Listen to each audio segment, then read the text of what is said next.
জীববিজ্ঞান প্রথম পত্র ব্যবহারিক পরীক্ষায় ২ নাম্বার প্রশ্নটি থাকতে পারে যে তোমাকে একটি ফুল দেওয়া হবে। জবা ফুল দিতে পারে, ঢেঁড়স দিতে পারে, মরিচ ফুল দিতে পারে। ওই ফুলের লম্বচ্ছেদ করতে হবে। তো লম্বচ্ছেদ করে তারপর তুমি এই চিত্রটা আঁকবে। লম্বচ্ছেদ করে এই চিত্রটা আঁকবে।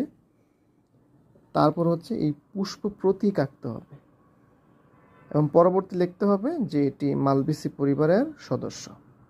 আমি আবার বলছি, তোমাকে যে কোনো একটি ফুল দেওয়া হবে, জবা ফুল দিতে পারে। এই জবা ফুলের প্রথমে তোমাকে লম্বচ্ছেদ করতে হবে, করে এই ছবিটা আঁকতে হবে। লম্বচ্ছেদের ছবি, এই পুষ্পের দৈর্ঘ্যচ্ছেদ বা লম্বচ্ছেদ একে তারপরে আঁকতে হবে পুষ্প প্রতীক।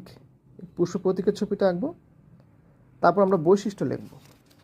বৈশিষ্ট্য কী লিখবে, যে বৈশিষ্ট্য এখানে আছে যদিও আমি একটু বলে দিই সহজ করে। তুমি লিখতে পারো যে এর উপবৃত্তি আছে, উপপত্র আছে, পরাগদানী বৃক্কাকার বা কিডনির মতন, হ্যাঁ, গর্ভাশয় 5 প্রকোষ্ঠ বিশিষ্ট, পাপড়ি টুইস্টেড, এগুলো লিখতে পারি। আর লাস্টে দিয়ে তোমাকে লিখতে হবে প্রদত্ত নমুনাটি মালবেসি পরিবারের সদস্য।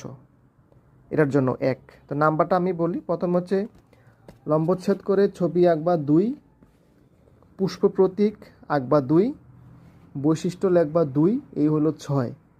আর লাস্টে নামটা লিখতে হবে মালবেসি, এটার জন্য 1। মোট হচ্ছে 7। তো 2 নম্বর প্রশ্নের মান হচ্ছে 7। জীববিজ্ঞান প্রথম পত্র প্র্যাকটিক্যাল।